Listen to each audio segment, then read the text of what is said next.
الحمد لله نحمده ونستعينه ونستغفره ونؤمن به ونتوكل عليه ونعوذ بالله من شرور أنفسنا ومن سيئات أعمالنا من يهده الله فلا مضل له ومن يضلله فلا هادي له ونشهد أن لا إله إلا الله وحده لا شريك له ونشهد أن محمدا عبده ورسوله قال الله تعالى في قرآن المجيد وفي فرقانه الحميد ذلك الكتاب لا ريب فيه وقال رسول الله صلى الله تعالى عليه وسلم طلب العلم فريضة على كل مسلم ومسلمة صدق الله العظيم وصدق رسوله النبي الأمين الومتين الكريم ونحن على ذلك من الشاهدين والشاكرين والحمد لله رب العالمين. Honorable Chairperson of this program, Ulama of Islam, my dear brothers and sisters, at first I will welcome all of you with the Islamic greeting or formula. Assalamu alaikum wa rahmatullahi wa barakatuh. The peace and mercy of Allah subhanahu wa ta'ala all of you. সমস্ত প্রশংসা, সমস্ত তারিফ, সমস্ত গুণগান, সমস্ত গুণকীর্তন সেই মহান রব্বুল আলামিনের জন্য, যিনি এক ও দ্বিতীয়। তারপরে পরেই সহস্র কোটি দরুদের ধারা দরুদ ও সালাম বর্ষিত হোক আমার নবী, আপনার নবী, সারা বিশ্বের নবী, বিশ্ব নবী মুহাম্মদ রাসূলুল্লাহ সাল্লাল্লাহু তাআলা আলাইহি ওয়াসাল্লামের উপর। বেরাদার, আমি আমার বক্তব্যের প্রারম্ভে, বক্তব্যের শুরুতে পবিত্র কোরআনুল কারীম থেকে একটি আয়াতে কারিমার কিছু অংশ পাঠ করেছি। আল্লাহ রাব্বুল আলামিন সে আয়াতের মধ্যে বলছেন, যালিকাল কিতাবু লা রাইবা ফীহ। This is the scripture where there is no doubt. এটা এমন এক গ্রন্থ, এটা এমন এক কিতাব যার মধ্যে কোনো সন্দেহ নেই। আজকে পৃথিবী জুড়ে বিভিন্ন রাইটারেরা, বিভিন্ন লেখক পুস্তক রচনা করছেন, বই লিখছেন, কিন্তু আজ অব্দি কোন রাইটার বা কোন লেখক এই চ্যালেঞ্জ ছুড়ে দিতে পারেননি যে আমার লেখনীর মধ্যে, আমার বিষয়ের মধ্যে আমি যে ভাবনা প্রকাশ করলাম এই পুস্তকের মধ্যে, এর মধ্যে কোনো সন্দেহ নেই, এই কথা বলতে পারেননি। বাট পবিত্র কোরআনুল কারীম এমন একটি গ্রন্থ, যে গ্রন্থের শুরুতে আল্লাহ রাব্বুল আলামিন চ্যালেঞ্জ ছুড়ে দিলেন যে এটা এমন এক গ্রন্থ, এটা এমন এক বই, এটা এমন এক কিতাব যার মধ্যে কোনো সন্দেহ নেই। যালিকাল কিতাবু লা রাইবা ফীহ। This is the scripture where there is no doubt. এটা এমন এক গ্রন্থ যার মধ্যে কোনো সন্দেহ নেই। তারপরে পরে আমি পাঠ করেছিলাম আল্লাহর নবীর রেখে যাওয়া অসংখ্য হাদিস থেকে একটি হাদিস।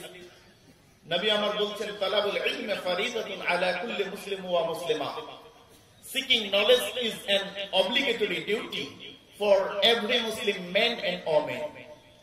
জ্ঞান অর্জন করা, শিক্ষা অর্জন করা প্রত্যেক মুসলিম নরনারীর জন্য আবশ্যক কর্তব্য, নবী আমার বলছেন। যাই হোক, আজকে আমার বক্তব্যের মূল টপিক হচ্ছে বিভিন্ন ধর্মগ্রন্থের আলোকে আল্লাহ এবং তার রাসূল। আসুন দেখি বর্তমান বিশ্বে, বর্তমান দুনিয়ায় প্রায় 750 কোটি মানুষ এবং প্রায় 4500 ধর্ম সারা বিশ্বে। 750 কোটি মানুষ এবং প্রায় 4500 ধর্ম।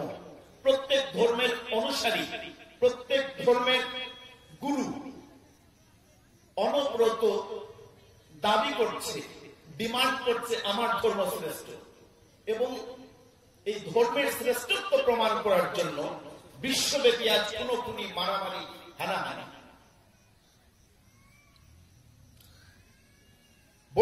বিশ্বে সংখ্যার দিক দিয়ে যে ধর্মটি, সেই ধর্মটি হচ্ছে খ্রিস্টান ধর্ম, এবং ভোটের উপরে যে ধর্মটি, সেই ধর্ম হচ্ছে ইসলাম। খ্রিস্টান ধর্মের অনুসারীর সংখ্যা হচ্ছে আপনার 200 থেকে 220 কোটি। ইসলাম ধর্মের অনুসারীর সংখ্যা 180 থেকে 190 কোটি। হিন্দু ধর্মের অনুসারীর সংখ্যা প্রায় 100 কোটি। প্রত্যেক ধর্মের গুরু, প্রত্যেক ধর্মের যাজকেরা দাবি করছে, ডিমান্ড করছে, আমার ধর্ম শ্রেষ্ঠ, আমার ধর্মটাই হকের উপরে। পবিত্র কোরআনুল কারীম, পবিত্র কোরআনুল কারীম এমন এক কিতাব, এমন এক গ্রন্থ, যে গ্রন্থের মধ্যে আল্লাহ রাব্বুল আলামিন শুরুতে চ্যালেঞ্জ করে দিয়েছেন যে এই গ্রন্থের মধ্যে, এই কিতাবের মধ্যে কোনো সন্দেহ নেই। আসলে কি পবিত্র কোরআনের আলোকে আল্লাহ রাব্বুল আলামিনকে খোঁজার চেষ্টা করি। মহান রাব্বুল আলামিন তিনি কে, তিনার ডেফিনেশন কি হওয়া উচিত, আল্লাহ রাব্বুল আলামিনের সংজ্ঞা কি হওয়া উচিত, সেটা পবিত্র কোরআনুল কারীমের একটি সূরা, সূরাতুল ইখলাস, আল্লাহ রাব্বুল আলামিন 4 লাইনের 4টি আয়াতের মধ্যে আল্লাহ রাব্বুল আলামিন তিনার বৈশিষ্ট্য আল্লাহ রাব্বুল আলামিন বর্ণনা করছেন। আল্লাহ রাব্বুল আলামিন বলছেন, কুল হুয়াল্লাহু আহাদ, বলো হে মুহাম্মদ আল্লাহ এক। পবিত্র কোরআন বলছে আল্লাহ রাব্বুল আলামিন এক। কুল হুয়াল্লাহু আহাদ, তুমি বলে দাও, তুমি প্রচার করো, অলমাইটি আল্লাহ, বিশ্বের সৃষ্টিকর্তা, চন্দ্রের সৃষ্টিকর্তা, সূর্যের সৃষ্টিকর্তা, ইউরেনাস, নেপচুন, প্লুটো, যা কিছু রয়েছে এই বিশ্ব ব্রহ্মাণ্ডে, সবকিছুর সৃষ্টিকর্তা, ক্রিয়েটর অফ দিস ওয়ার্ল্ড, এই বিশ্বের সৃষ্টিকর্তা মহান রব্বুল আলামিন তিনি এক। সে he is Allah the one. তারপরে আয়াতে আল্লাহ রাব্বুল আলামিন বলছেন, আল্লাহুস সামাদ, Allah the eternally besought of all, আল্লাহ চিরস্থায়ী, অবিনশ্বর। লাম ইয়ালিদ ওয়া লাম ইউলাদ, তিনি কাউকে জন্ম দেননি, তিনি কারো কাছ থেকে জন্ম নেননি। He not begotten nor was begotten. Here may arise a question, এখানে প্রশ্ন হতে পারে, তাহলে আমরা কোথা থেকে এলাম? আল্লাহ রাব্বুল আলামিন কাউকে জন্ম দেননি, প্রশ্ন উঠতে পারে, তাহলে আমাদের জন্মদাতা কে? আল্লাহ রাব্বুল আলামিন আমাদের জন্মদাতা না, আল্লাহ রাব্বুল আলামিন আমাদের ক্রিয়েটর, সৃষ্টিকর্তা। লাম ইয়ালিদ ওয়া লাম ইউলাদ, তিনি কাউকে জন্ম দেননি, তিনি কারো কাছ থেকে জন্ম নেননি। আল্লাহ রাব্বুল আলামিন না কাউকে জন্ম দিয়েছেন, না আল্লাহ রাব্বুল আলামিনের না আছে কোনো পিতা, না আছে কোনো মাতা, না আল্লাহ রাব্বুল আলামিন, না আল্লাহ রাব্বুল আলামিনের না আছে কোনো পুত্র সন্তান। তার মানে আল্লাহ রাব্বুল আলামিন যিনি, তিনি এক, তিনি চিরস্থায়ী, অবিনশ্বর, তিনি কাউকে জন্ম দেননি। তার মানে আল্লাহ রাব্বুল আলামিনের কোনো পুত্র সন্তান নেই, আল্লাহ রাব্বুল আলামিনের কোনো স্ত্রী নেই। আল্লাহ রাব্বুল আলামিন তার এই 4 লাইন ডেফিনিশনের মধ্যে বর্ণনা করছেন। তারপরে আয়াত আল্লাহ রাব্বুল আলামিন বলছেন, ওয়ালাম ইয়াকুল লাহু কুফুয়ান আহাদ, there is not comparable unto him. আল্লাহ রাব্বুল আলামিন এর কারোর সঙ্গে তুলনা হয় না। আপনি যদি পৃথিবীর সবচেয়ে শক্তিশালী ব্যক্তি দারাসিং বা কিং কং এর সঙ্গে আল্লাহ রাব্বুল আলামিনের তুলনা করতে যান, তাহলে সেটা আল্লাহ রাব্বুল আলামিন না। বর্তমান বিশ্বে কেউ নিজেকে যদি রব বলে দাবি করে, আল্লাহ বলে দাবি করে, তাহলে তাকে আমরা পরীক্ষা করব পবিত্র কোরআনুল কারীমের এই 4 লাইনের সংজ্ঞা দিয়ে। প্রথমত তিনাকে হতে হবে এক, চিরস্থায়ী হতে হবে, অবিনশ্বর হতে হবে, আর তার কোনো পুত্র থাকবে না, তার কোনো পিতা থাকবে না, তার কোনো বাবা থাকবে না, তার কোনো মাতা থাকবে না, আর তার সঙ্গে কোনো তুলনা হবে না। আল্লাহ রাব্বুল আলামিনের এই সংজ্ঞা পবিত্র কোরআনুল কারীম থেকে পেলাম। আসুন দেখি যে ধর্মটি আমি বলেছিলাম যে নাম্বার 3 তে সংখ্যার দিক দিয়ে, সেটা হচ্ছে হিন্দু ধর্ম। হিন্দু ধর্মের প্রধান যে গ্রন্থগুলো, বইগুলো, ধর্মগ্রন্থ, সেটার মধ্যে সবচেয়ে উঁচু স্থানে রয়েছে বেদ। আমরা ছোটবেলায় পড়েছি, একে চন্দ্র, দুয়ে পক্ষ, তিনে মিত্র, চারে বেদ। 4টি বেদের মধ্যে প্রথম বেদের নাম হচ্ছে ঋক, সাম, যজু, অথর্ব। 4টি বেদ। এই 4টি বেদের মধ্যে 4 নম্বর বেদ অথর্ব বেদ। এই অথর্ব বেদের আপনার 13 নম্বর অধ্যায়ে আল্লাহ রাব্বুল আলামিনের যে এক, সেটি বর্ণনা করা হয়েছে।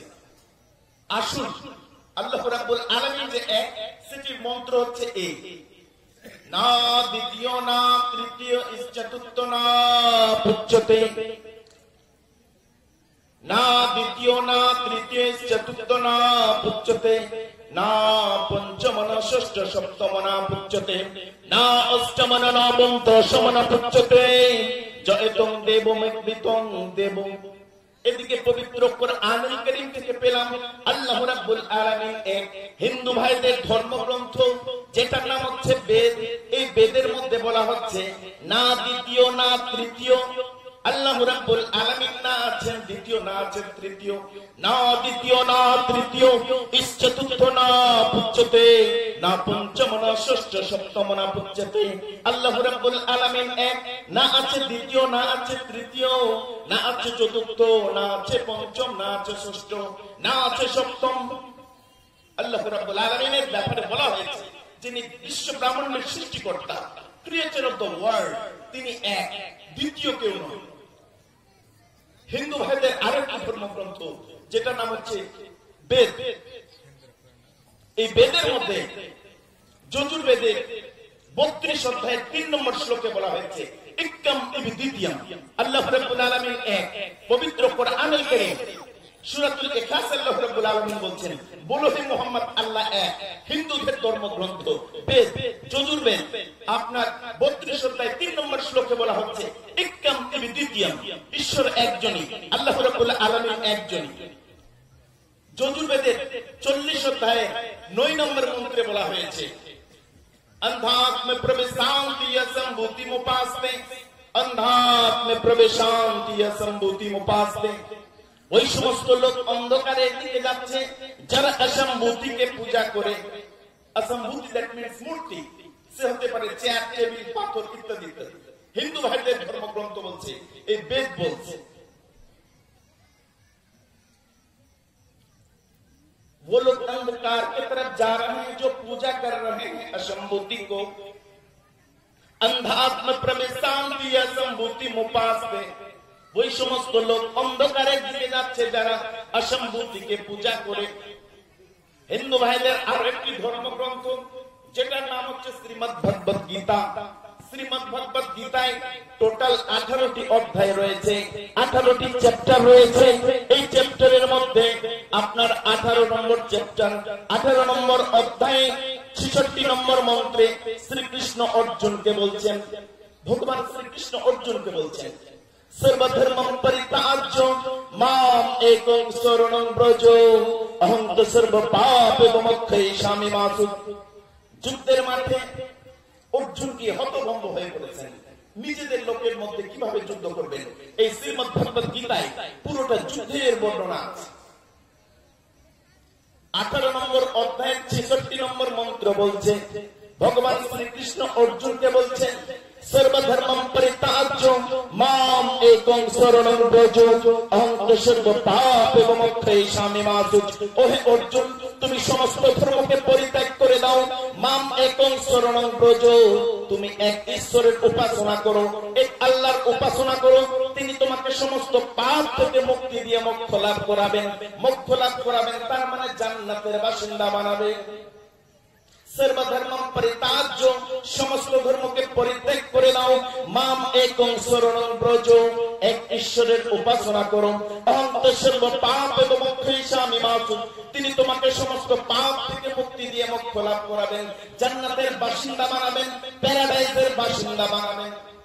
শ্রীমদ্ ভগবত গীতায় বলা হয়েছে। আরো একটি ধর্মগ্রন্থ, আরো একটি ধর্ম, যে ধর্মটি বর্তমান আমাদের ভারতে বিরাজমান, শিখ ধর্ম। শিখদের ধর্মগ্রন্থের নাম হচ্ছে গ্রন্থ সাহেব।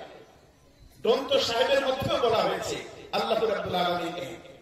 গ্রন্থ সাহেবের জপজীবনী অধ্যায় বলা হয়েছে ওম সত্যনাম কর্তা পুরুষ নির্ভন বৈবর বাকাল মুক্ত অজনি সবঙ্গ প্রসাদ জপা বিসত জুদা বিসত হই বিনা নখমি বিসত। ওম তার সত্য নাম, তিনি কর্তা পুরুষ, নির্ভন বৈভব কালাকে, তাহার কোন মূর্তি নেই। আজকে পৃথিবীর বিভিন্ন দেশে কিছু মানুষ রয়েছে যারা নিজ হাতে মূর্তি তৈরি করে তাকে ঈশ্বর বলে মানে, আল্লাহ বলে মানে, কিন্তু হিন্দু ভাইদের ধর্মগ্রন্থ গ্রন্থ সাহেবের জপজীবনী অধ্যায় বলা হয়েছে অং সত্য নাম কর্তা পুরুষ নির্ভন বৈভ্রকাল মুক্ত অজনী সহম গুরু প্রসাদ জপা বিসচ যুগা বিসচ হয়ে বিসচ নানক হমে বিসচ ওম তার সত্য নাম, তিনি কর্তা নির্ভন বৈভ্রকালাতে, তার কোনো মূর্তি নেই, তিনি কাউকে জন্ম দেননি, তিনি কারো কাছ থেকে জন্ম নেননি। পবিত্র কোরআনুল কারীম বলছেন লাম ইয়ালিদ ওয়া লাম ইউলাদ, হি নট বিগটেন নট ওয়াজ বিগটেন, তিনি কারো কাছ থেকে জন্ম নেননি, তিনি কাউকে জন্ম দেননি। ঠিক শিখ ধর্মগ্রন্থে একই কথা বলা হয়েছে, তিনি কারো কাছ থেকে জন্ম নেননি, তিনি কাউকে জন্ম দেননি। তিনি অতীতে সত্য ছিলেন, বর্তমানে সত্য আছেন, ভবিষ্যতেও সত্য থাকবেন। তার মানে বর্তমান বিশ্বে এই যে বিভিন্ন ধর্মের অনুসারীর সংখ্যা যে দিন দিন বাড়ছে, তার নাম্বার 1 কারণ হচ্ছে যে তারা নিজ ধর্মগ্রন্থকে না পড়ে না জেনে আমল করছে। একজন হিন্দু ভাই তার বেদকে যদি পড়ে ঠিকভাবে আমল করে, তাহলে তাকেও এক আল্লাহ রাব্বুল আলামিনকে মানতে হবে, আল্লাহ রাব্বুল আলামিনের পাঠানো মেসেঞ্জার নবী রাসূলকে মানতে হবে। হিন্দু ধর্মে এক কথা বলা হয়েছে, হিন্দু ধর্মে রোজা রাখার কথা বলা হয়েছে। হিন্দুদের ধর্মগ্রন্থের আরো একটি ধর্মগ্রন্থ যেটার নাম হচ্ছে মনুস্মৃতি, মনুস্মৃতির মধ্যে বলা হয়েছে রোজা রাখার ব্যাপারে। হিন্দুদের আরো একটি ধর্মগ্রন্থ, যে ধর্মের গ্রন্থের নাম হচ্ছে আপনার উপনিষদ, উপনিষদের 6ষ্ঠ অধ্যায় 2য় পরিচ্ছেদ 1 নম্বর শ্লোকে বলা হয়েছে, 6ষ্ঠ অধ্যায় 2য় পরিচ্ছেদ 1 নম্বর শ্লোকে বলা হয়েছে যে আল্লাহ রাব্বুল আলামিন একজনই। আল্লাহ রাব্বুল আলামিনের কোনো জেন্ডার হয় না, না তস্চিৎ প্রতিরস্তি লোক না চেষ্টা লিঙ্গম। আল্লাহ রাব্বুল আলামিন যিনি, তিনার কোনো জেন্ডার হবে না, তিনার কোনো লিঙ্গ হবে না, না তিনি স্ত্রী না তিনি পুরুষ। তার মানে আজকে হিন্দু ভাইয়েরা যে মূর্তি পূজা করছে, সাপোজ ফর এক্সাম্পল উদাহরণ হিসাবে বলি, তারা যদি দুর্গা দেবীকে পূজা করে, তাহলে তারা তাদের ধর্মগ্রন্থের বিরুদ্ধে যাচ্ছে। কারণ তাদের উপনিষদ বলছে না তস্চিৎ প্রতিরস্তি লোক না চেষ্টা নৈব চতুর্শ লিঙ্গা। ভগবান যিনি হবেন, ঈশ্বর যিনি হবেন, তিনার কোন জেন্ডার হবে না। না তস্চিৎ প্রতিরস্তি লোক না চেষ্টা নৈব চতুর্শ লিঙ্গা সকরণ করোনা ধীপাধি পনাদস্য জানি তারা কদিপা। তিনি কাউকে জন্ম দেননি, তিনি কারো কাছ থেকে জন্ম নেননি। হিন্দু ভাইদের ধর্মগ্রন্থ উপনিষদ বলছে, আমাদের পবিত্র কোরআনুল কারীম বলছে লাম ইয়ালিদ ওয়া লাম ইউলাদ, তিনি কাউকে জন্ম দেননি, তিনি কারো কাছ থেকে জন্ম নেননি। তার মানে বোঝা গেল যে বর্তমান বিশ্বে যারা মূর্তি পূজা করছে বা আরো বিভিন্ন ধর্মের অনুসারীরা এক আল্লাহকে বাদ দিয়ে বিভিন্ন মূর্তি তৈরি করে পূজা করছে, তারা তাদের ধর্মগ্রন্থ না পড়ে আমল করছে, তারা তাদের ধর্মগ্রন্থের বিরুদ্ধে যাচ্ছে। আসুন দেখি আল্লাহ রাব্বুল আলামিন সম্পর্কে আমরা বিভিন্ন ধর্মগ্রন্থের আলোকে আমরা জানলাম। আসুন দেখি তার রাসূল, তার নবী, last and final messenger prophet Muhammad সাল্লাল্লাহু আলাইহি ওয়াসাল্লামের ব্যাপারে হিন্দু ভাইদের ধর্মগ্রন্থে কি বলা হয়েছে। হিন্দু ভাইদের বিভিন্ন ধর্মগ্রন্থের মধ্যে আরো একটি ধর্মগ্রন্থ যার নাম হচ্ছে পুরাণ। পুরাণের মধ্যে একটি খণ্ড আছে আপনার ভবিষ্য পুরাণ, কল্কি পুরাণ। পুরাণ 18টি খণ্ডে বিভক্ত। ব্রহ্মপদ্ম, বিষ্ণু, অগ্নি, ব্রহ্মাণ্ড, গরুড়, ব্রহ্মবৈবর্ত, শিব, লিঙ্গ, নারদ, স্কন্দ, ভবিষ্য, কল্কি। ভবিষ্য পুরাণের মধ্যে আমার আপনার নবীর আগমনের বার্তা দেওয়া হয়েছে, মেসেজ দেওয়া হয়েছে। আমার নবী কোথায় আসবেন, কোন জায়গায় আসবেন, কার গৃহে আসবেন, তিনার মায়ের নাম, মাতার নাম কি হবে, বাবার নাম কি হবে। কুরআনের মধ্যে আপনার কলকি পুরাণের মধ্যে মহর্ষি বেদব্যাস বলছেন, নবীর ব্যাপারে বলছেন এত স্মরণেন্তরে ম্লেচ্ছ আচার্যেন সমন্বিত মোহাম্মদ ইদিক্ষেত শিষ্য সাক সমন্বিত। কথা শুনবেন মন দিয়ে। এত স্মরণেন্তরে ম্লেচ্ছ আচার্যেন সমন্বিত মোহাম্মদ ইদিক্ষেত শিষ্য সাক সমন্বিত। নৃপৈশ্চ মহাদেব মরস্থল নিবাসিনম গঙ্গা জলচ্চ সংস্নাপ্য পঞ্চগব্য সমন্বিত চন্দ্রাদেবীর ভজ্রদুষ্ট মনসহরম ভোজরাজ উবচ নমস্তে গিরিজনাথ মরস্থল নিবাসিনম। এত স্মরণেন্তরে ম্লেচ্ছ মহর্ষি বেদব্যাস বলছেন যে এই পৃথিবীতে এই দুনিয়াতে আল্লাহর নবীর আগমনের পূর্বেই এই কুরআন তাদের লেখনী অনুযায়ী পাওয়া যায় যে এই কুরআন রচনা করেছেন। এই কুরআনের মধ্যে মুহসি বেদবেস বলছেন এত স্মৃন্তরে ম্লেচ্ছ এই দুনিয়াতে এই পৃথিবীর মুখে একজন ম্লেচ্ছর আবির্ভাব হবে। এখানে প্রশ্ন হতে পারে ম্লেচ্ছ বলতে মুহসি বেদবেস কাকে বোঝালেন? ম্লেচ্ছ বলতে মুহসি বেদবেস যেহেতু ভারতীয়, তিনি জানতে পেরেছিলেন এই দুনিয়ার মুখে মোহাম্মদ নামের একজন ব্যক্তি, মোহাম্মদ নামের একজন নবী, মোহাম্মদ নামের একজন অবতারের আবির্ভাব হবে। তাই তিনি লিখেছেন এত স্মৃন্তরে ম্লেচ্ছ একজন বিদেশির আবির্ভাব হবে। মহর্ষি বেদবেস যেহেতু ভারতীয়, তাই মুহাম্মদ সাল্লাল্লাহু তাআলা আলাইহি ওয়াসাল্লাম তার কাছে, মুহাম্মদ সাল্লাল্লাহু আলাইহি ওয়াসাল্লাম তার কাছে বিদেশি। যেহেতু মুহাম্মদ সাল্লাল্লাহু আলাইহি ওয়াসাল্লামের আগমন, মুহাম্মদ সাল্লাল্লাহু আলাইহি ওয়াসাল্লামকে পাঠানো হয়েছিল পবিত্র মক্কা ভূমিতে, তাই মহর্ষি বেদবেস বলছেন এত স্মৃন্তরে ম্লেচ্ছ এই পৃথিবীর বুকে একজন ম্লেচ্ছর আবির্ভাব হবে, একজন বিদেশির আবির্ভাব হবে। এত স্মৃন্তরে ম্লেচ্ছ আচার্যের সমন্বিত, আচার্য বলতে একজন ঋষির আবির্ভাব হবে, একজন নবীর আবির্ভাব হবে। মোহাম্মদ ইতি খ্যাত শিষ্য সমন্বিত, তার নাম হবে মোহাম্মদ ইতি খ্যাত, তিনি হবেন খ্যাত, তিনি হবেন ইতি, তিনি হবেন লাশ।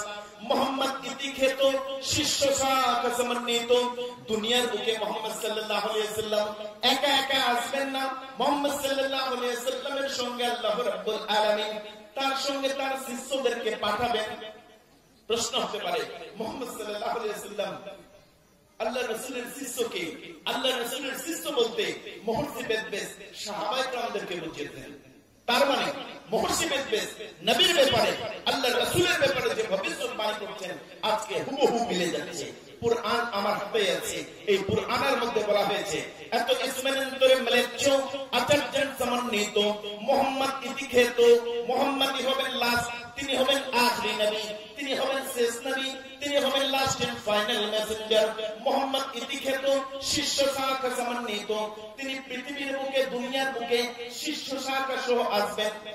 নিরপেক্ষ মহাদেব মরুস্থল নিবাসিনম, গঙ্গা জলস্য সংস্রব পঞ্চগব্য সমন্বিত, এই ঋষির আবির্ভাব হবে, এই ঋষির আগমন হবে মরুভূমির দেশে, মরুভূমির দেশে। আজকে যারা ভূগোল পড়েছেন, ভূগোলে পড়েন যে পবিত্র মক্কা ভূমি কোন দেশ, আপনি পেয়ে যাবেন মরুভূমির দেশ, বালুকা নয়, বালি আর বালি। তার মানে মুহসি বেদবেস যে ভবিষ্যৎবাণী করেছিলেন আল্লাহর নবীর ব্যাপারে, সেটা আজকে হুবহু মিলে যাচ্ছে। মুহসি বেদবেস বলছেন নিরপেক্ষ মহাদেব মরুস্থল নিবাসিনম, এই ম্লেচ্ছ, এই ঋষি, এই নবী মরুভূমির বাসিন্দা হবেন, মরুভূমির বাসিন্দা হবেন। গঙ্গা জলস্য সংস্রব পঞ্চগব্য সমন্বিত, তিনি গঙ্গার জল দ্বারা স্নান করে মরণ তুষ্টি অর্জন করবেন। প্রশ্ন হতে পারে মুহাম্মদ সাল্লাল্লাহু আলাইহি ওয়াসাল্লামের আগমন, মুহাম্মদ সাল্লাল্লাহু আলাইহি ওয়াসাল্লামের আবির্ভাব পবিত্র মক্কা ভূমিতে, কিন্তু গঙ্গা নদী তো ভারতে প্রবাহিত, তাহলে মুহসি বেদবেসের এই অতুষ্ট মনোসাহরণ ভোজরাজ প্রবচ নমস্তে গিরিজানাথ মরুস্থল নিবাসিনম, এই ঋষির আগমনের পর, এই নবীর আগমনের পর, এই অবতারের আগমনের পর ভোজরাজ বলে একজন রাজা, তিনি তার চরণ তলে, তার পায়ের তলে ঠাঁই পাওয়ার জন্য ব্যাকুল হয়ে পড়বেন। ভোজরাজ প্রবচ নমস্তে গিরিজানাথ মরুস্থল নিবাসিনম। ইন্ডিয়ান হিস্ট্রি যদি পড়েন, ভারতের ইতিহাস, প্রাচীন ইতিহাস যদি পড়েন, তাহলে সেই ইতিহাসে পাবেন একজন রাজার নাম, তার নাম হচ্ছে রাজা ভোজ। তিনি এই ভারতে বিরাজ করছিলেন, ভারতে ছিলেন। তিনার সময়ে তিনি যখন জীবিত ছিলেন, জীবিত অবস্থায় রাজা ভোজ একদিন খোলা আকাশের নিচে বসে আছেন। রাজা ভোজ একদিন খোলা আকাশের নিচে বসে আছেন, পূর্ণিমার চাঁদ দেখছেন, পূর্ণিমার চাঁদের দিকে তাকাচ্ছেন। হঠাৎ সেই চাঁদটি দুই ভাগে ভাগ হয়ে গেল, দ্বিখণ্ডিত হয়ে গেল।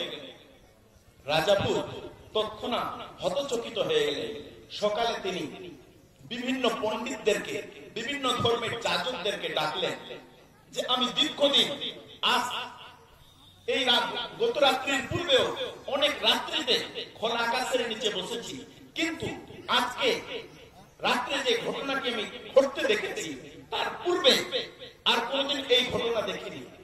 যাজকেরা জিজ্ঞেস করলেন, ব্যাপার কি, আপনি কি দেখেছেন? রাজা ভূত বললেন যে আমি আজকে রাত্রিতে দেখছিলাম হঠাৎ আকাশের চাঁদ দ্বিখণ্ডিত, দুটো ভাগে ভাগ হয়ে গেল। ব্যাপার কি?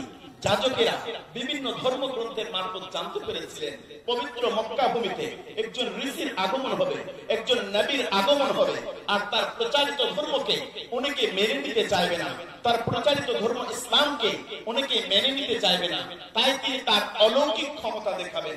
তিনি রাজা ভূতকে তিনারা বললেন যে পবিত্র মক্কা ভূমিতে একজন নবীর আগমন হয়েছে, পবিত্র মক্কা ভূমিতে একজন ঋষির আগমন হয়েছে, আর তার প্রচারিত ধর্মকে অনেকে মেনে নিতে চাইছে না। তাই তিনি শাহাদাতের আঙ্গুল দ্বারা ইশারা করেছেন, আর চাঁদ দুটো ভাগে ভাগ হয়ে গেছে। এই ঘটনা বানানো কোনো ঘটনা নয়, পবিত্র কোরআনুল কারীমের একটি সূরা, সূরা আল কমরের মধ্যে আল্লাহ রাব্বুল আলামিন বর্ণনা করেছেন, ইকতারাবাতি শাতু মান শাক্কাল কমর, কিয়ামত নিকটবর্তী হয়েছে, কিয়ামত কাছে আসছে, চাঁদ দুটো ভাগে ভাগ হয়ে গেছে, চাঁদ বিদীর্ণ হয়ে গেছে। তার মানে চাঁদ যে দুটো ভাগে ভাগ হয়েছিল সেটার ইতিহাস আজ অব্দি লেখা হয়েছে, এবং পবিত্র কোরআনুল কারীমে সেই ঘটনা আজ অব্দি বিদ্যমান রয়েছে। ঘটনা এখানে শেষ নয়। রাজা ভূত যখন এই দৃশ্য দেখলেন, এই দৃশ্য দেখার পর তিনি যখন পণ্ডিতদের মুখ থেকে শুনলেন চন্দ্র দ্বিখণ্ডিত হয়ে গেছে, চন্দ্র চাঁদ এমনি এমনি দ্বিখণ্ডিত হয়ে যায়নি, চাঁদ এমনি এমনি দুটো ভাগে ভাগ হয়ে যায়নি। পবিত্র মক্কা ভূমিতে মক্কার সরজমিনে একজন ঋষির আবির্ভাব হয়েছে, একজন নবীর আবির্ভাব হয়েছে। তিনি তার অলৌকিক ক্ষমতার দ্বারা চাঁদকে দ্বিখণ্ডিত করেছেন। রাজা ভূত আর স্থির থাকতে পারেননি। তিনি সকাল বেলায় তিনার সঙ্গে আরো তিনার শিষ্যদেরকে ডেকে তিনি পবিত্র মক্কা ভূমিতে গিয়েছিলেন। মক্কা ভূমিতে যাওয়ার পর নবীর চরণ তলে, নবীর পায়ের তলে ঠাঁই দিয়ে কালেমা তাইয়্যিব লা ইলাহা ইল্লাল্লাহ মুহাম্মাদুর রাসূলুল্লাহ সাল্লাল্লাহু তাআলা আলাইহি সাল্লাম পরে ঈমান এনেছিলেন। রাজা ভূত আজ অবধি সেই ইতিহাস রয়েছে, রাজা ভূতের ইতিহাস। যদি মনে করেন এই ঘটনা বানানো, আজকে মডার্ন সায়েন্স, আধুনিক বিজ্ঞান অনেকটাই উন্নতি লাভ করেছে। আপনাদের মধ্যে অনেকে স্কুল, কলেজ, ইউনিভার্সিটিতে পড়াশোনা করেছেন, ভূগোল পড়েছেন। ভূগোল পড়তে গিয়ে একজন ব্যক্তির নাম পেয়েছেন, যিনার নাম হচ্ছে নীল আর্মস্ট্রং।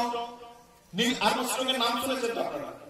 নীল আর্মস্ট্রং তিনি যখন চাঁদে গেছিলেন, চাঁদে যাওয়ার পর তিনি দেখলেন চাঁদে দুটো ভাগে ভাগ রয়েছে, একটি রেখা টানা রয়েছে, একটি দাগ রয়েছে। নীল আর্মস্ট্রং চাঁদে গিয়ে হতচকিত হয়ে গেলেন, ব্যাপার কি? ইতিপূর্বে চাঁদে কার ক্ষমতার বলে চাঁদ দ্বিখণ্ডিত হয়ে গেছে। নীল আর্মস্ট্রং এর মতো একজন বিজ্ঞানী তিনি চাঁদ থেকে মাটি নিয়ে এসেছিলেন। মাটি নিয়ে আসার পর তিনি অনেক গবেষণা চালিয়েছিলেন। গবেষণা চালানোর পর গবেষণায় প্রমাণিত হয়েছিল যে এই চাঁদ এখন দ্বিখণ্ডিত হয়নি, এই চাঁদ আজ থেকে 1400 বছর পূর্বে দ্বিখণ্ডিত হয়েছে। তিনি হিস্ট্রি অফ ইসলাম, ইসলামের ইতিহাস গবেষণা করে দেখলেন, পবিত্র কোরআনুল কারীম পড়ে দেখলেন। পবিত্র কোরআনুল কারীমে সূরা আল কমরের মধ্যে আল্লাহ রাব্বুল আলামিন চাঁদ দুটো ভাগ হওয়ার কথা বর্ণনা করেছেন। তিনি পড়ে দেখলেন, পড়ে দেখার পর তিনি আর স্থির থাকতে পারেননি। নীল আর্মস্ট্রং এর মতো একজন বিজ্ঞানী কালেমা পড়ে মুসলমান হয়ে গেছেন, বলুন সুবহানাল্লাহ। নীল আর্মস্ট্রং এর তো একজন বিজ্ঞানী কালেমা পড়ে মুসলমান হয়ে গেছে। ইতিহাসগুলো চেপে রাখা হয়েছে। ভারত আপনার পৃথিবীর বিখ্যাত বিখ্যাত বিজ্ঞানী, সেরা বিজ্ঞানী ডক্টর মরিস বুকাইলির মতো বিজ্ঞানী, নীল আর্মস্ট্রং এর মতো বিজ্ঞানী, সুচেতা কৃপালির মতো বিজ্ঞানী, তিনারা স্থির থাকতে পারেননি। যারাই পবিত্র কোরআনের সংস্পর্শে এসেছে, যারাই পবিত্র কোরআন গবেষণা করেছে, যারাই পবিত্র কোরআনে ভুল ধরতে এসেছে, তিনারাই বাধ্য হয়ে পবিত্র কোরআন আল্লাহ রাব্বুল আলামিনের পাঠানো আখরি হেদায়েত, লাস্ট স্ক্রিপচার, যে স্ক্রিপচারের মধ্যে, যে গ্রন্থের মধ্যে আল্লাহ রাব্বুল আলামিন স্বয়ং বর্ণনা করেছেন ইন্না দীনা ইনদাল্লাহিল ইসলাম, আল্লাহ তাআলার নিকট একমাত্র গ্রহণযোগ্য দিন, গ্রহণযোগ্য ধর্ম হচ্ছে ইসলাম। আসুন দেখি ভবিষ্যৎ কোরআনের মধ্যে আল্লাহর নবীর আগমনের ব্যাপারে, আল্লাহর নবীর আগমনের ব্যাপারে আরো একটি মন্ত্র মুহসিবেদ রচনা করেছেন আল্লাহর নবীকে কিভাবে চিনা যাবে, আল্লাহর রাসূলকে কিভাবে চিনবেন। মুহসিবেদ বলছেন লিঙ্গচ্ছেদি শিখাহীন সশ্রুধারি সে দুষক উচ্চলাপি সর্বভক্ষী ভবিষ্যতি জনমম। লিঙ্গচ্ছেদি বলছেন মুহসিবেদ যে এই ঋষি, এই অবতার, এই লাস্ট মেসেঞ্জার, আখরি নবী যিনি হবেন, তিনার লিঙ্গের অগ্রভাগ কাটা থাকবে। লিঙ্গচ্ছেদি সুন্নতে খাতনা দেওয়া থাকবে, শিখাহীনা, তার মাথায় কোনো শিখা থাকবে না, টিকি থাকবে না। বর্তমান বিশ্বে দেখুন একটি সম্প্রদায় রয়েছে, হিন্দু ভাইয়েরা রয়েছে, তিনারা পুরো মাথা নেড়া করে দিয়ে পিছনের দিকে সামান্য কিছু চুলকে রাখেন, যেটাকে টিকি হিসাবে ব্যবহার করা হয়। মুহসিবেদ বলছেন লিঙ্গচ্ছেদি, এই ঋষির লিঙ্গের অগ্রভাগ কাটা থাকবে। লিঙ্গচ্ছেদি শিখাহীনা, মাথার মধ্যে কোনো শিখা থাকবে না, মাথার মধ্যে কোনো টিকি থাকবে না, শিখাহীনা, শিখা ছাড়াই হবেন। শশ্রুধারি সে দুষক, এই ঋষি মাথায় টিকি রাখবেন না, বরং মুখে শশ্রুধারি দাড়ি রাখবেন। শশ্রুধারি সে দুষক উচ্চলাপি সর্বভক্ষী ভবিষ্যতি জনমম। এই ঋষি যারা অনুসারী হবেন, এই ঋষি যখন প্রেয়ারের জন্য, প্রার্থনার জন্য যাবেন, এই ঋষি একটি ধ্বনি উচ্চারণ করবেন। এই ধ্বনি অন্য কোন ধ্বনি নয়। আমরা 5 ওয়াক্ত সালাত আদায় করার পূর্বে, 5 ওয়াক্ত নামাজ পড়ার পূর্বে এই ধ্বনি উচ্চারণ করে থাকি। আজ মসজিদে মসজিদে, নট অনলি ইন্ডিয়া, একমাত্র ভারতে নয়, এন্টায়ার ওয়ার্ল্ড, সারা বিশ্বে সালাত আদায় করতে যাওয়ার পূর্বে, নামাজ পড়ার পূর্বে আমরা একটি ধ্বনি উচ্চারণ করি। এই ধ্বনি অন্য কোন ধ্বনি নয়, সেটা হচ্ছে আযান ধ্বনি। মুহসিবেদ আজ তক আল্লাহর নবীর আগমনের পূর্বে কুরআনের মধ্যে বর্ণনা করেছেন, আজ অবধি কুরআনে এই ঘটনা বিদ্যমান রয়েছে।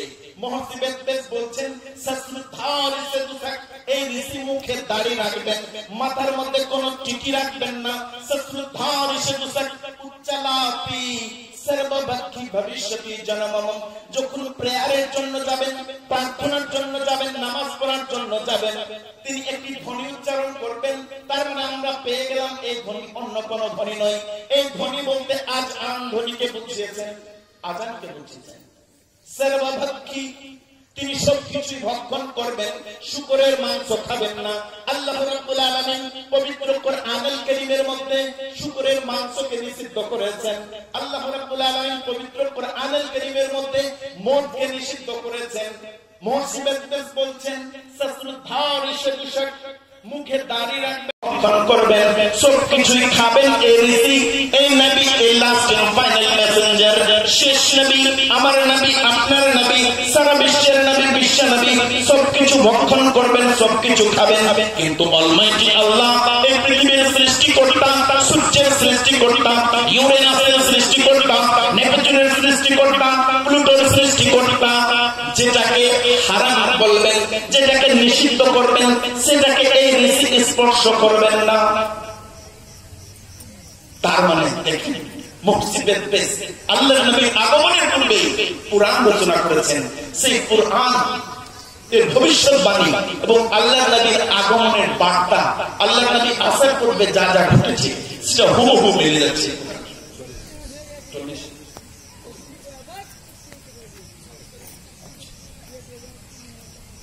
আসুন দেখি আরো একটি ধর্মগ্রন্থ, যে ধর্মগ্রন্থের নাম হচ্ছে আপনার পবিত্র বাইবেল। আমি আমার বক্তব্যের শুরুতেই বলেছিলাম যে সংখ্যার দিক দিয়ে যে ধর্মটি নাম্বার 1 সারা দুনিয়ায়, সেটি হচ্ছে খ্রিস্টান ধর্ম, আর তাদের ধর্মগ্রন্থের নাম হচ্ছে বাইবেল। আল্লাহ রাব্বুল আলামিনের পাঠানো গ্রন্থ, আল্লাহ রাব্বুল আলামিনের পাঠানো আসমানি কিতাব, পবিত্র কোরআন নাজিলের পূর্বে আল্লাহ রাব্বুল আলামিন আরো 3টি আসমানি গ্রন্থ নাজিল করেছিলেন।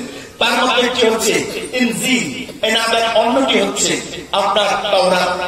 খ্রিস্টানেরা সেই দুটো ধর্মগ্রন্থকে বিকৃত করে একটি ধর্মগ্রন্থ বানিয়েছে, সেটাকে চেঞ্জ করে নিজ হাতে একটি ধর্মগ্রন্থ লিখেছে, সেটার নাম দিয়েছে তারা হোলি বাইবেল। বাইবেল এত কিছু হেরফের করে দেওয়ার পরে চেঞ্জ করে দেওয়ার পরেও আল্লাহর নবীর আগমনের বার্তা এই বাইবেলের মধ্যে বিদ্যমান রয়েছে। এই বাইবেলের মধ্যে দুটো ভাগ রয়েছে, Old Testament, New Testament. Old টেস্টামেন্টের মধ্যে বুক অফ ডিউটেরোনমি 14 নম্বর অধ্যায়ে আল্লাহর নবীর আগমনের ভবিষ্যৎবাণী করা হয়েছে। আল্লাহর নবীর ব্যাপারে বলা হয়েছে, I will raise them up a prophet from among their brethren, like unto thee. I will put my words in his mouth, and he shall speak unto them all that I shall command him. Allah Rabbul Alamin তার নবীর ব্যাপারে বলেছেন, I will raise them up a prophet from among their brethren. আমি মুসার ভাইদের মধ্য থেকে একজন নবীকে পাঠাবো। Like unto thee, তিনি তার মতোই হবেন। I will put my words in his mouth. আমি তার মুখ দিয়ে আমার বাণীকে নিঃসৃত করব, আমি তার মুখ দিয়ে আমার বাণীকে প্রকাশ করব। I will raise them up a prophet from among their brethren. Like unto thee, I will put my words in his mouth, and he shall speak unto them all that I shall command him. তিনি তাদের তাই বলবেন, আমি তাকে যা বলতে আদেশ করব। বুক অফ ডিউটেরোনমির মধ্যে বলা হয়েছে। পবিত্র বাইবেলে আরো একটি আপনার খণ্ড রয়েছে, যে খণ্ড হচ্ছে আপনার নিউ টেস্টামেন্ট। নিউ টেস্টামেন্টের মধ্যে gospel of Matthew chapter number 3 verse নম্বর 11 এর মধ্যে বলা হয়েছে, I will baptize you with the water unto repentance, but he that cometh after me is mightier than I, whose shoes I am not worthy to bear. He shall baptize you with the Holy Ghost in the fire. হযরত ঈসা আলাইহিস সালাম, ঈসা নবীর ব্যাপারে আপনারা শুনেছেন তো? যিশু, খ্রিস্টানেরা যিশু বলে যাকে মানে, খ্রিস্টানেরা দাবি করছে যে ঈসা আলাইহিস সালামকে, যিশুকে হত্যা করা হয়েছে, ক্রুসিফাইড করা হয়েছে। কিন্তু আমরা মুসলিমরা, আমরা মুসলমানেরা এই ঘটনাকে মানি না। কারণ পবিত্র কোরআনুল কারীমের মধ্যে আল্লাহ রাব্বুল আলামিন যিশুর ব্যাপারে, ঈসা আলাইহিস সালামের ব্যাপারে বলেছেন, ওয়ামা কাতালুহু ওয়ামা সালাবুহু, না তাকে কতল করা হয়েছে, না তাকে মার্ডার করা হয়েছে, না তাকে ক্রুসিফাইড করা হয়েছে। খ্রিস্টানেরা বলছে যে যিশুকে ক্রুসিফাইড করা হয়েছিল, তক্তার মধ্যে প্যারে প্যারে তাকে হত্যা করা হয়েছে। কিন্তু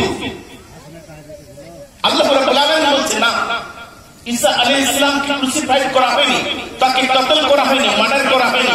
তাহলে কি হয়েছে?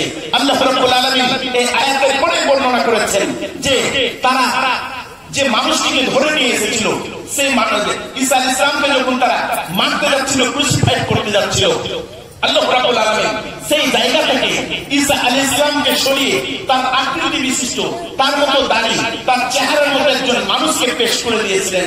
তারা সেই মানুষটিকে মেরেছিল। আল্লাহ পবিত্র কোরআনুল কারীমের মধ্যে বলছেন ঈসা আলাইহিস সালামের ব্যাপারে, ওয়ামা কাতালুহু ওয়ামা সালাবুহু, না তাকে কতল করা হয়েছে, না তাকে মার্ডার করা হয়েছে, না তাকে ক্রুসিফাইড করা হয়েছে।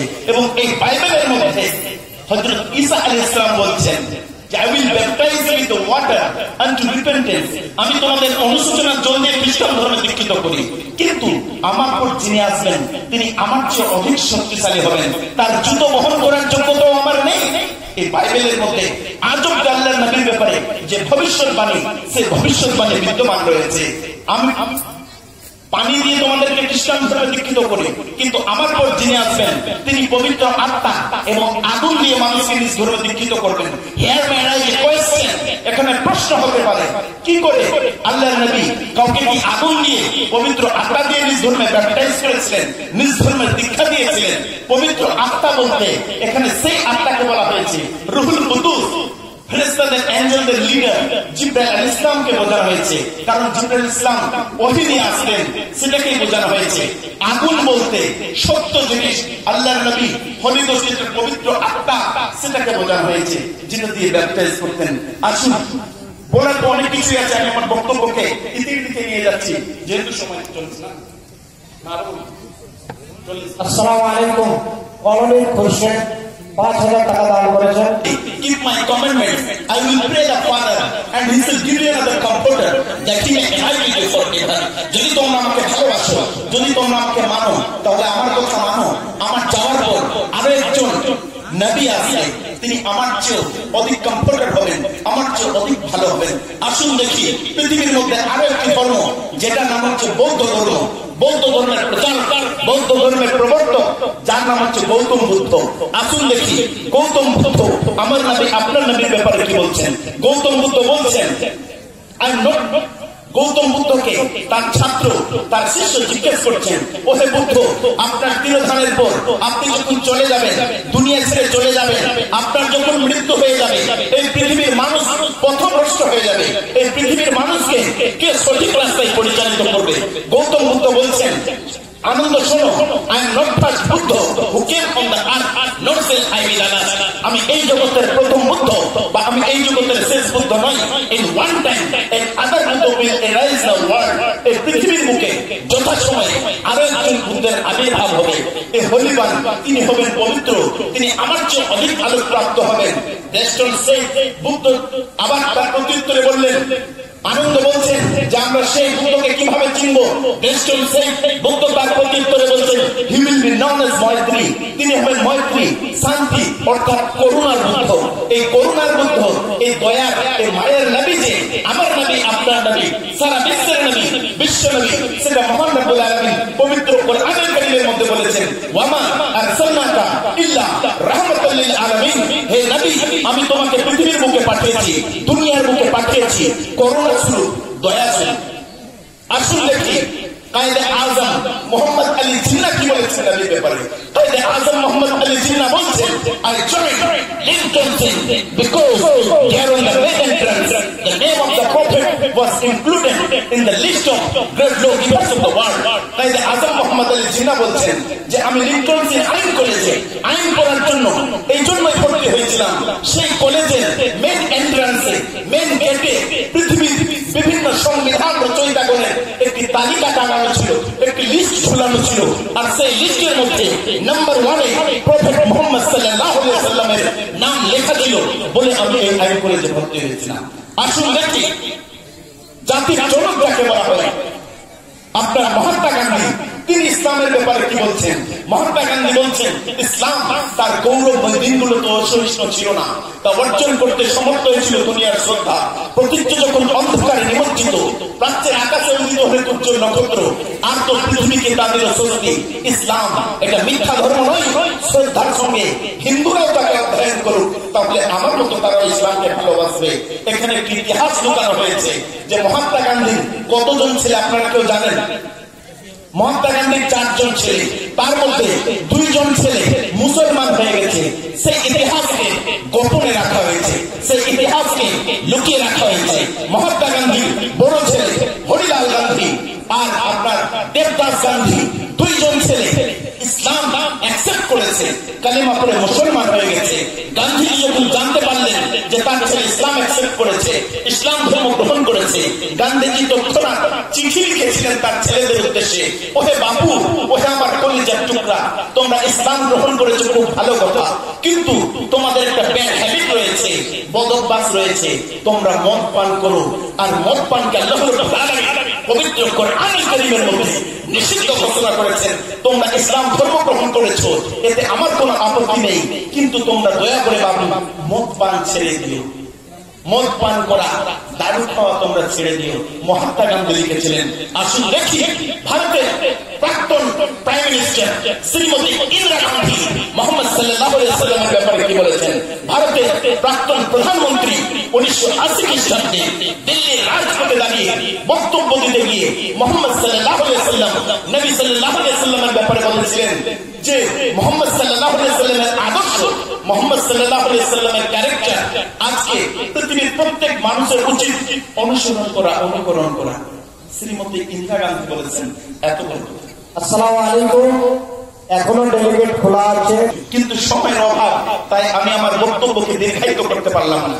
যদি সময় থাকতো তাহলে ইন্ডিয়ান হিস্ট্রি, ভারতের ইতিহাসের মধ্যে কি কি ইতিহাসকে গোপন করে রাখা হয়েছে, মুসলমানদেরকে যেভাবে তুচ্ছ তাচ্ছিল্য করা হচ্ছে, মুসলমানদেরকে ভারত থেকে বের করার যে পরিকল্পনা, সেই পরিকল্পনার ব্যাপারে বলতাম, কিন্তু সময়ের অভাব, তাই আমি আমার বক্তব্যকে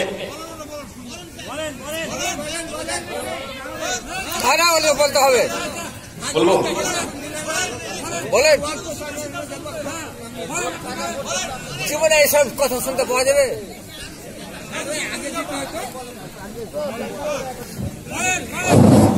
আপনাদের উদ্দেশ্যে বলা হচ্ছে, আপনারা কি চৌধুরী সাহেবের বক্তব্য শুনতে চান? একটু হাত তুলুন।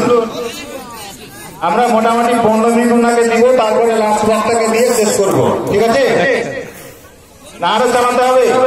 15 মিনিট। আচ্ছা ঠিক আছে, আপনারা বসে থাকুন, বক্তা সাহেব চালিয়ে যাবে ইনশাআল্লাহ। ইন্ডিয়ান হিস্ট্রি, ভারতের ইতিহাস, আজকে যে ইতিহাস স্কুল কলেজ ইউনিভার্সিটির সিলেবাসে দেওয়া হয়েছে, সেই ইতিহাসকে পুরোপুরি বিকৃত করে আমাদেরকে পড়ানো হচ্ছে। আমাদের সন্তানাদি আমরা নিজেই পড়েছি সেই বিকৃত করা ইতিহাস।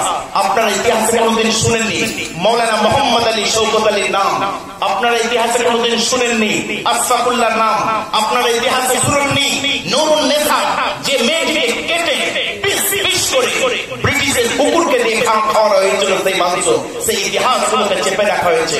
আসুন সেই বিখ্যাত ঘটনার মধ্যে একটি ঘটনা তুলে ধরি। নেতাজির নাম শুনেছেন তো আপনারা? নেতাজি সুভাষ চন্দ্র বোস, তিনি ভারতের বাইরে গিয়ে একটি বাহিনী গঠন করেছিলেন, একটি বাহিনী, যে বাহিনীটার নাম কেউ বলতে পারবেন? আজাদ হিন্দ বাহিনী। আজাদ হিন্দ বাহিনী।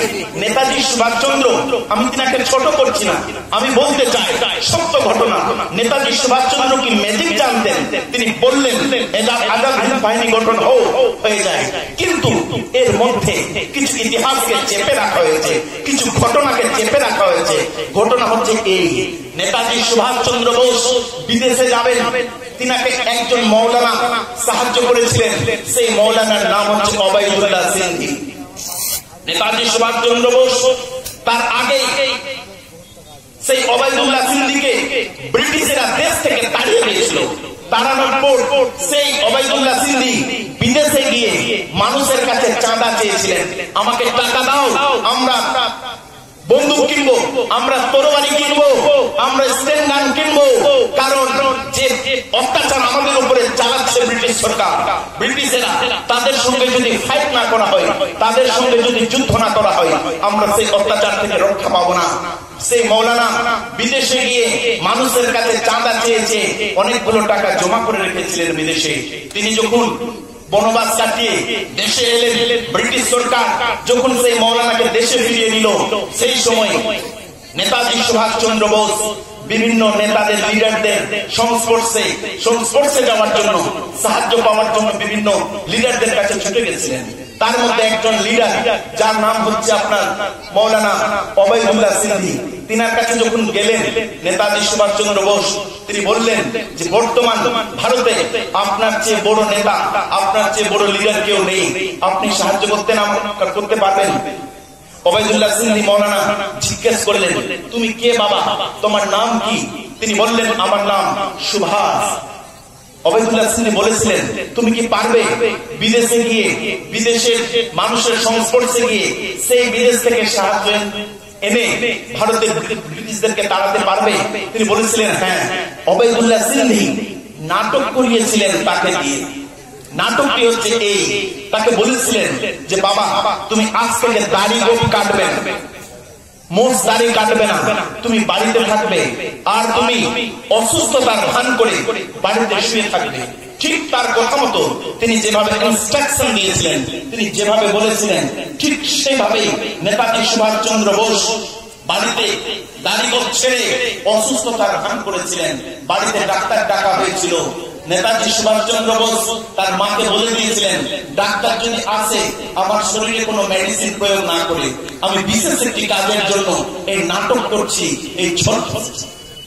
নেতাজি সুভাষ চন্দ্র বোস ঠিক এইভাবে অসুস্থতার ভান করে ছদ্মবেশে ব্রিটিশদের চোখে তুলো দিয়ে নিজ বাড়ি থেকে যখন বেরিয়ে গেছিলেন, সেই সময় মৌলানা ওবায়দুল্লাহ সিন্ধি সেই নেতাজি সুভাষ চন্দ্র বোসকে কাবুলিওয়ালা সাজিয়েছিলেন।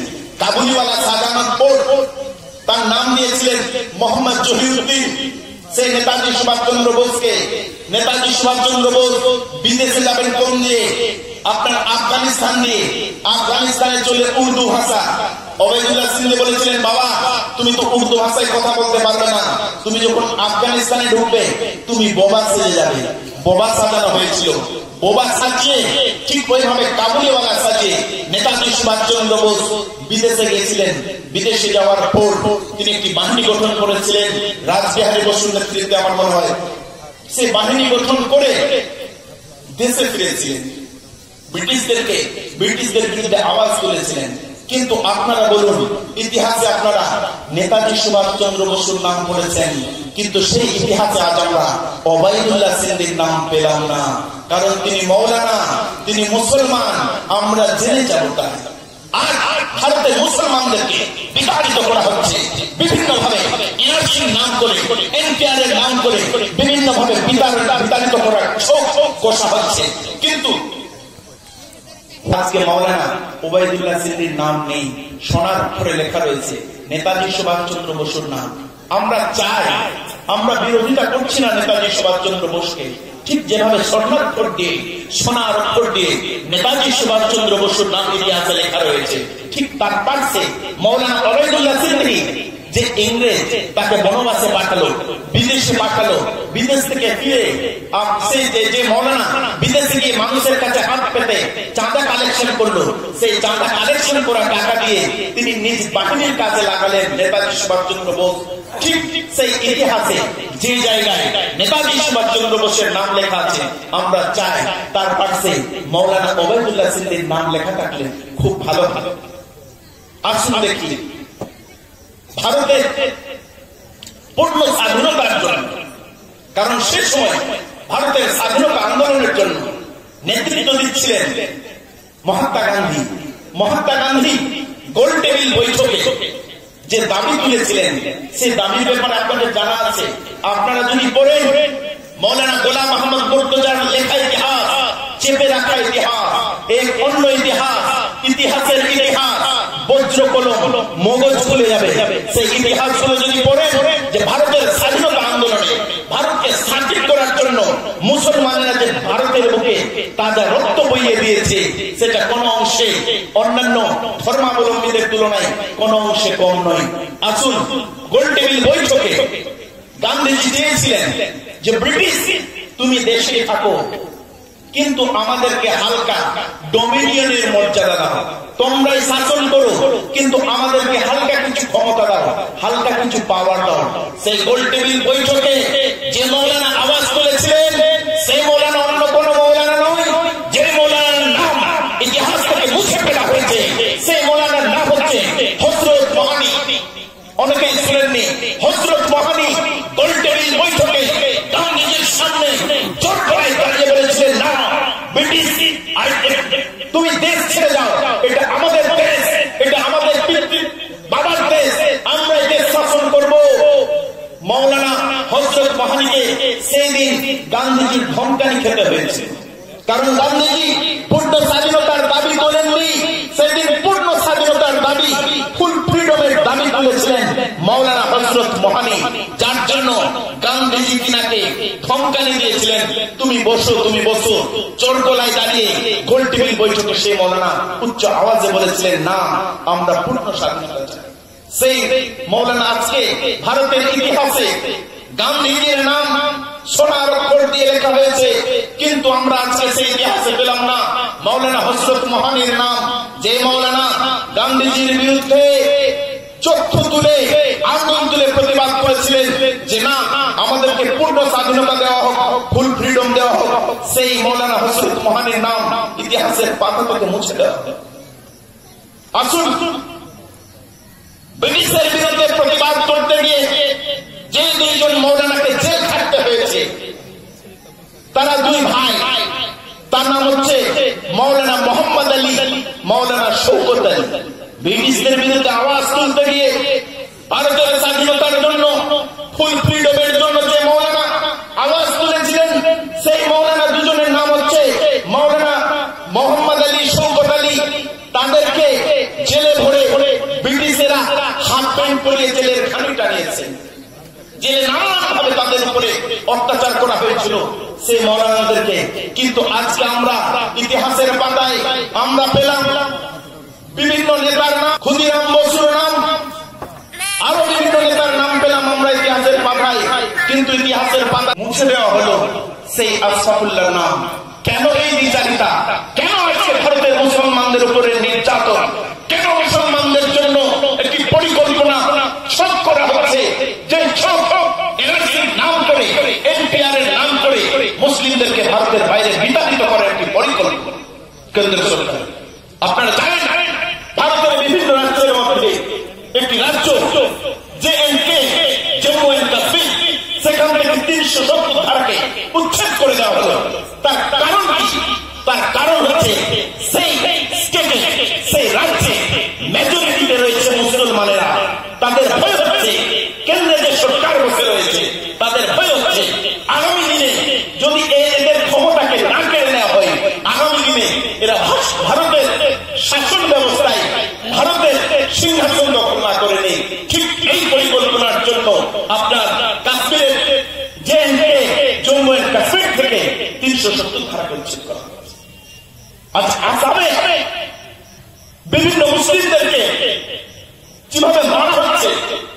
আসামের কোকরাঝাড় বলে একটি ডিস্ট্রিক্ট, কারণ আমি আসাম ইউনিভার্সিটিতে যখন এনে পড়ছিলাম, আসাম বিশ্ববিদ্যালয়ে শিলচরে, সেই সময় আমার ঠিক পরীক্ষার সময় হলো কি, হঠাৎ মুসলিমদের আক্রমণ, মুসলিমদের উপর আক্রমণ।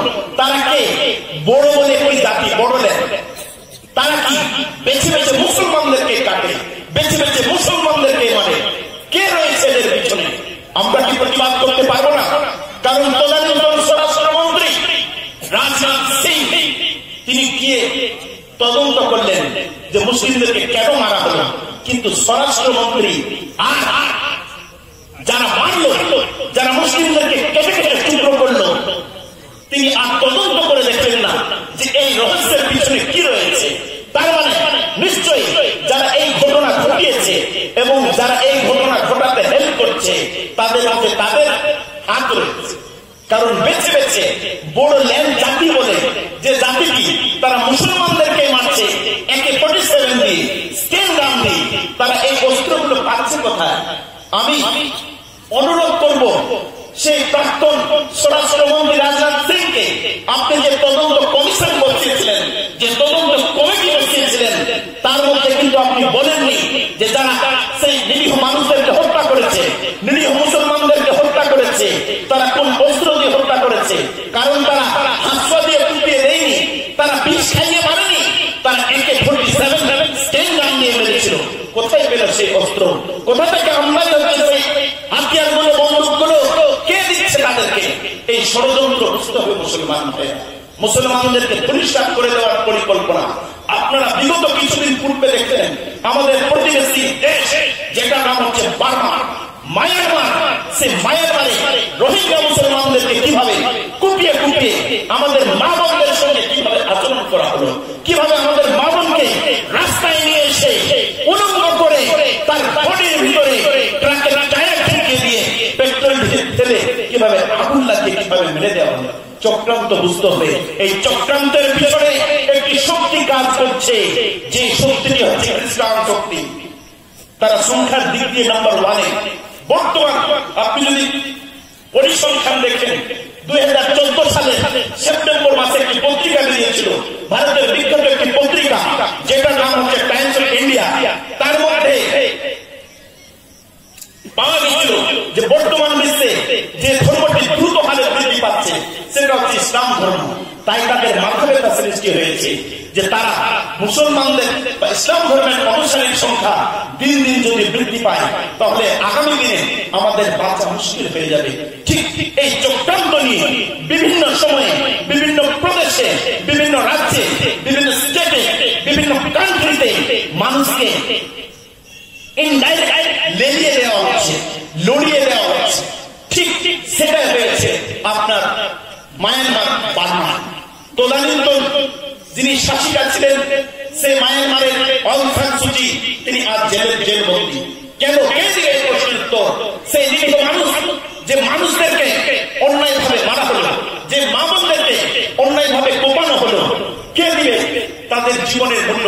কে দিবে তাদের লাইফের হেল্প? তদানীন্তন সেই সময়ে আমাদের প্রতিবেশী দেশ বাংলাদেশ, তার প্রধানমন্ত্রী শেখ হাসিনা, তিনি কি বর্ডার খুলে দিয়েছিলেন যে মুসলিমেরা যতটা পারে তার মধ্যে প্রবেশ করে? সেই রোহিঙ্গা মুসলমানেরা, আমরা ভুলে যাইনি সেই দিনের ইতিহাস, আমরা ভুলে যাইনি সেই দিন আমাদের মুসলিম মা বোনদের মুখ থেকে, মুসলিম ভাইদের মুখ থেকে যে তাজা রক্ত বয়েছিল, আমাদের সেই রক্তের কথা আজও অব্দি ভুলে যায়নি, সেদিন আশ্রয় দিয়েছিল, আজ অব্দি রয়েছে রোহিঙ্গা মুসলমানেরা আপনার বাংলাদেশ। তাহলে চক্রান্তগুলো বুঝতে হবে। আপনি যদি ইতিহাস না পড়েন তাহলে কি পদে পদে বোকা বানাবেন। বর্তমানে ভারতের স্বাধীনতা আন্দোলনে, ভারতকে ফ্রিডম করার জন্য, ভারতকে স্বাধীন করার জন্য যে মুসলমানেরা নিজের তাজা রক্তকে মুখ থেকে বইয়ে দিয়েছিল তাদের নাম আজ অব্দি ইন্ডিয়া গেটে লেখা রয়েছে। আমরা তাদেরকে স্মরণ করিয়ে দিতে চাই যে মুসলমানেরা এই ভারতের জন্য, এই মাতৃভূমির জন্য লড়াই করলো, ব্রিটিশদেরকে তাড়ালো। আজকে সেই মুসলমানদেরকে ইতিহাস থেকে উচ্ছেদ করে দিয়ে, ইতিহাসের পাতা থেকে তাদের নামকে মুছে দিয়ে বিদেশে তাড়ানোর যে পরিকল্পনা, বিভিন্ন ভাবে মানের গোড়া মেরে দেওয়ার যে পরিকল্পনা, সেই পরিকল্পনার পিছনে, সেই ষড়যন্ত্রের পিছনে আমাদেরকে রুখে দাঁড়াতে হবে। সেই ষড়যন্ত্রের বিরুদ্ধে প্রতিবাদ করতে হবে। না হলে আগামী দিনে যে পরিস্থিতি আপনারা দেখলেন, আমাদের বিখ্যাত একটা মসজিদ, বাবরি মসজিদকে কিভাবে ধূলিসাৎ করে দিয়ে সেখানে রাম মন্দির স্থাপন করা। অনারেবল কোর্ট চেয়েছিল প্রমাণ, কিন্তু তারা প্রমাণ দিতে পারেনি। তথাপি তাদের পক্ষে রায় এসে কিভাবে আমাদের মসজিদকে ধূলিসাৎ করে মাটির সঙ্গে মিশিয়ে দিয়ে সেই জায়গায় রাম মন্দির স্থাপন করা। বুঝতে হবে এই পরিকল্পনা। বিভিন্ন স্টেটে, বিভিন্ন রাজ্যে যেখানে মুসলিমদের সংখ্যা কম, ঠিক এমন একটি শক্তি কাজ করছে যারা সংখ্যায় বেশি, তাদেরকে কম সংখ্যক মানুষের উপর লেলিয়ে দিয়ে বিভিন্ন ভাবে মারা হচ্ছে, মার্ডার করা হচ্ছে, যাতে মুসলমানেরা দ্রুত বৃদ্ধি না পেয়ে যায়, মুসলমানেরা উঁচু র্যাঙ্কে না উঠতে পারে। আপনারা যদি পড়েন গোলাম মাহমুদ মুর্তজার সেই লিখে দেওয়া সেই ইতিহাসগুলো, সেই ইতিহাসের মধ্যে পাবেন